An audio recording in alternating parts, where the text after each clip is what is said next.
आप सभी को नमस्कार दोस्तों। आपका स्वागत है हमारे चैनल यूट्यूब एक खोज में। अगर आप एक यूपीएससी एस्पिरेंट हैं तो ये वीडियो आपके लिए बहुत बहुत बहुत ज़रूरी रहने वाली है। और अगर आपका ऑप्शनल हिंदी साहित्य है तो आपके लिए वीडियो बहुत मस्ट है। क्यों? जब आप अपने प्रश्न पत्र के खंड ख में एक विषय संकलित देखते हैं, हिंदी उपन्यासों का उद्भव एवं विकास, तो इस विषय के संदर्भ में संपूर्ण चर्चा हम इस वीडियो में करने वाले हैं।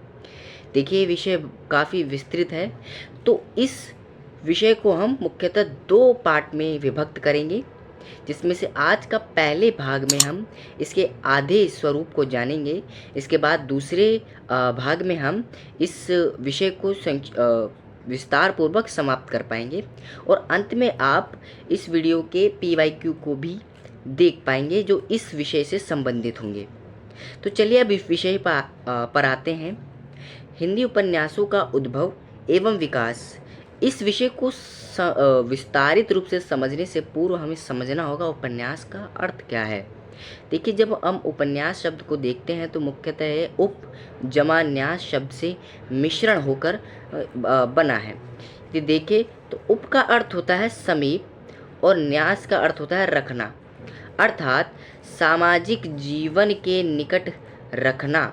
अर्थात उपन्यास वह होता है जो समाज के यथार्थ, समाज के रहस्य, समाज की उस सत्यता को हमारे सामने रखता है जो समाज के स्वरूप को दर्शाता है। वह कहा जाता है ना, साहित्य समाज का दर्पण है। तो इसी प्रकार साहित्य का एक अभिन्न अंग उपन्यास भी यही कार्य करता है। अब यह तो समझा हमने उपन्यास के शब्द को। अब हम समझते हैं उपन्यास की परिभाषाओं को। देखिए, कुछ कोटेशंस के माध्यम से हम इस परिभाषा को समझने का प्रयास करेंगे। आप ये याद रखिए, आप जिस एग्ज़ाम को देने वाले हैं उस एग्ज़ाम में आपको अन्य प्रतिभागियों की तुलना में आपको अपने उत्तर को अलग दर्शाना है। तो आप अपने उत्तर को एक ऑथेंटिक वे में दर्शा सकते हैं। कैसे? आप कुछ साहित्यकारों की के कथन को प्रयोग में ला सकते हैं। मैं ऐसा क्यों बोल रहा हूँ? यदि मान लीजिए कोई प्रतिभागी है, वह उपन्यास का अर्थ सामान्य रूप से अपनी काल्पनिकता के माध्यम से बनाकर प्रस्तुत करता है और उसकी तुलना में आप एक साहित्यकार की कोटेशन, एक साहित्यकार के कथन को रखते हैं, तो एग्जामिनर आपके कथन को अत्यधिक प्रस्तावित करेगा, अत्यधिक प्रभावित होगा आपके कथन से। क्यों? क्योंकि आपका उत्तर उसे ज़्यादा ऑथेंटिक लगेगा। अब ये तो बात हो गई इसको पढ़ने की। अब हम इसी कड़ी में समझते हैं श्याम सुंदर दास जो कहते हैं उपन्यास मनुष्य के वास्तविक जीवन की काल्पनिक कथा है। इसी कड़ी में जो प्रेमचंद्र उपन्यास के सम्राट कहे जाने वाले, वह क्या कहते हैं कि उपन्यास मानव जीवन की समग्र कथा है। मानव चरित्र पर प्रकाश डालना और उसके रहस्य को खोलना उपन्यास का मूल तत्व है। इसी कड़ी में जो जैनेन्द्र हैं वह भी कहते हैं उपन्यास एक गद्यमय आख्यान है जिसमें मानव के सुख एवं पीड़ा के वर्णन रहते हैं। पीड़ा में परमात्मा बसता है। मेरे उपन्यास आत्मपीड़न के साधन है। अब यहाँ पर वह अंत में यह भी कहते हैं जो उनके जितने भी उपन्यास हैं वह आत्मपीड़न के साधन है। अर्थात उन्होंने जो समाज में देखा, समाज में जाना, उसी को अपने उपन्यास में उकेरा है। यह तो जाना हमने उपन्यास की परिभाषा को। अब इसी के साथ आगे बढ़ते हैं और समझते हैं उपन्यास के तत्व को। अर्थात तत्व का अर्थ होता है टूल्स। इट मीन्स कि वह उपन्यास या कोई अन्य गद्य विधा किस टूल्स, किन तत्वों के माध्यम से बनी है। यदि देखा जाए उपन्यास मूलतः 6 तत्वों से मिश्रित है और इन्हीं 6 तत्वों से जो कहानी होती है, जो गद्य विधा की प्रमुख गद्य विधा है, वह भी इन्हीं प्रमुख 6 तत्वों से निर्मित होती है। इन्हीं 6 तत्वों से निर्मित होती है। नाटक भी निर्मित होता है, परंतु उसमें एक और ऐड हो जाता है तत्व या जुड़ जाता है, वह होता है अभिनेता या रंग संकेत। क्यों? क्योंकि इस ही अभिनेता को जो नाटक है इसको प्रमुखतः रंगमंच अथवा मंचन किया जा सकता है, इसलिए एक और इसमें तत्व जुड़ जाता है। तो दोस्तों, अब यदि हम इसके उपन्यास के तत्वों पर चर्चा करें तो पहला उपन्यास का जो टूल्स है, तत्व है, वह कथानक या कथावस्तु। दूसरा है उद्देश्य। तीसरा है चरित्र योजना या चरित्र चित्रण। चौथा है देश काल और वातावरण। पांचवा है भाषा शैली और संवाद। अब यहाँ पे जाना हमने टूल्स को। हालांकि इस विषय के संदर्भ में विस्तृत वीडियो बन सकती है, ये अपने आप में एक विस्तृत विषय है, परंतु हमें मूलतः इस वीडियो में उपन्यास के उद्भव एवं विकास पर ही स्टिक होकर उस पर चर्चा करनी है। तो यदि आपको इस विषय के संदर्भ में गहराई से जानकारी पूर्वक वीडियो चाहिए हो तो कमेंट जरूर कीजिए। मैं इस पर मूलतः एक अलग वीडियो बनाकर आपके सामने जरूर प्रस्तुत करूँगा। अब अगले पे समझते हैं उपन्यास के उद्भव के संदर्भ में। उपन्यास शब्द अंग्रेजी के नॉवल शब्द से लिया गया है। उपन्यास हिंदी भाषा की देन नहीं। उपन्यास विधा का आगमन अंग्रेजी से बांग्ला से हिंदी भाषा में हुआ है। अर्थात सबसे पहले जो इंग्लिश है वह उसमें नॉवल लिखा गया, उसके बाद उसे बांग्ला में कन्वर्ट जो किया गया, उसके बाद वह हिंदी में आई। अर्थात उपन्यास हिंदी की कोई दी गई विधा देन नहीं है। अंग्रेजी से बंगाली में अनुदित कर वह बंगाली से हिंदी में अनुदित किया गया। बाद में उपन्यासों की बढ़ती लोकप्रियता के कारण इसकी मौलिक रचनाएं आरंभ होना शुरू हुई। यहाँ तक उम्मीद है आपको समझ आया होगा दोस्तों। अब आगे बढ़ते हैं इस वीडियो के महत्वपूर्ण भाग की ओर। तो दोस्तों अब हम समझेंगे हिंदी साहित्य के प्रथम उपन्यास के संदर्भ में। अब यदि आप उपन्यास को जान रहे हैं और आपको यही नहीं पता कि हिंदी साहित्य का प्रथम उपन्यास क्या है और क्यों है, तो आपने इस विषय के संदर्भ में गहनता से रुचि नहीं दिखाई है और गहनता से अध्ययन नहीं किया है। इसी कड़ी में हम समझते हैं हिंदी साहित्य के प्रथम उपन्यास के बारे में। तो पहला नाम आता है परीक्षा गुरु, जो रचना है लाला श्रीनिवास दास की, जो सन 1882 में प्रकाशित हुआ। यदि बात की जाए इस उपन्यास को प्रथम उपन्यास माना किन विद्वानों ने, तो देख सकते हैं मैंने इन्हें फ्लोट चार्ट में समझाने का प्रयास किया है। मैंने जो नोट्स बनाए हैं इसमें प्रयास किया है कि ज़्यादा से ज़्यादा मैं फ्लो चार्ट्स का प्रयोग करूं। क्यों? क्योंकि आपके ये दिमाग में छप जाए, आपके दिमाग में अच्छे से प्रिंट हो जाए कि ये चीज़ क्या है क्या नहीं है, जिसे आप सरलता से समझ सकते हैं। तो चलते हैं। परीक्षा गुरु को जिन विद्वानों ने प्रथम उपन्यास की उपाधि दी है वह आचार्य रामचंद्र शुक्ल, डॉक्टर बच्चन, डॉक्टर नगेंद्र और आगे। इन्होंने क्यों इसको उपन्यास को प्रथम उपाधि दी है? क्योंकि इसमें जो उपन्यास के 6 तत्व है वह सभी विद्यमान हैं इनके अनुसार। अब यदि बात की जाए तो दूसरा नंबर पर आता है भाग्यवती। श्रद्धाराम फिल्लोरी द्वारा लिखा गया है ये, और जो 1877 में प्रकाशन वर्ष है इसका।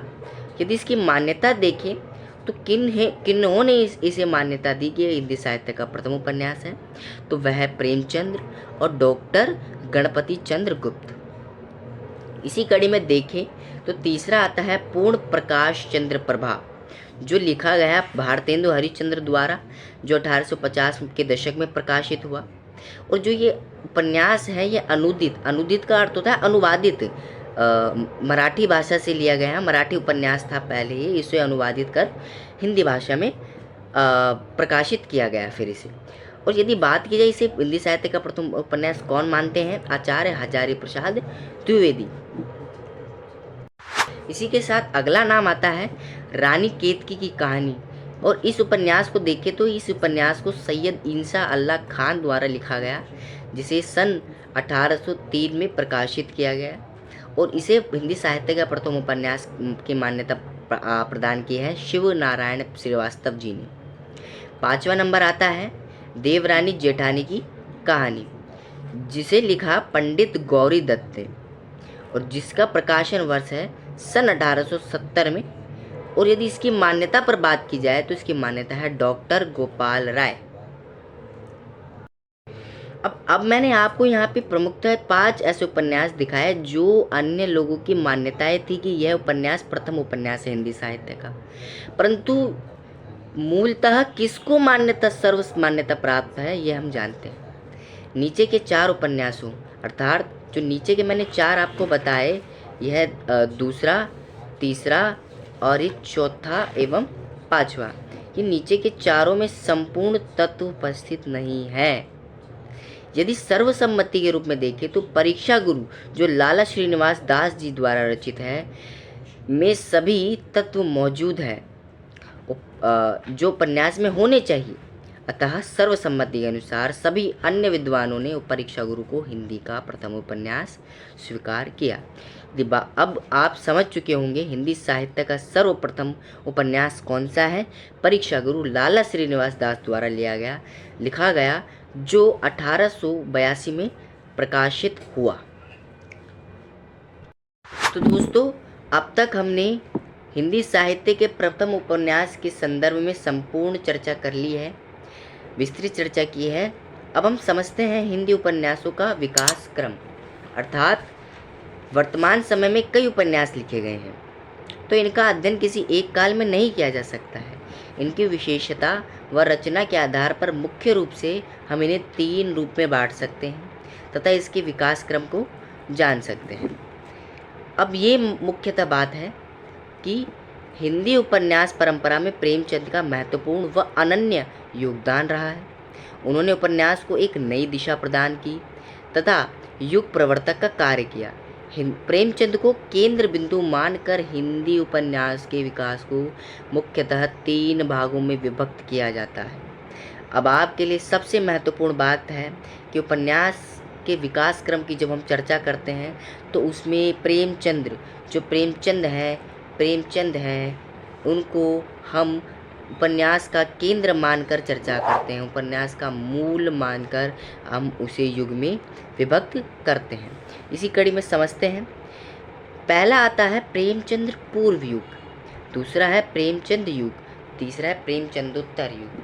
प्रेमचंद पूर्व युग जिसका समय काल है 1877 से लेकर 1918 ईस्वी, और प्रेमचंद युग का समय काल है 1918 से 1936 ईस्वी। वहीं प्रेमचंदोत्तर युग का समय काल है 1936 से अद्यतन का अर्थ होता है अब तक। अब आज मैं इस वीडियो में केवल आपको प्रेमचंद पूर्व युग तक का कंप्लीट कवर करवाऊंगा। इसके बाद की जो प्रेमचंद युग है एवं प्रेमचंदोत्तर युग है, इसके लिए मैं पार्ट 2 आपके लिए सामने लाऊंगा, क्योंकि ये वीडियो बहुत लंबा हो जाएगा उसके बाद।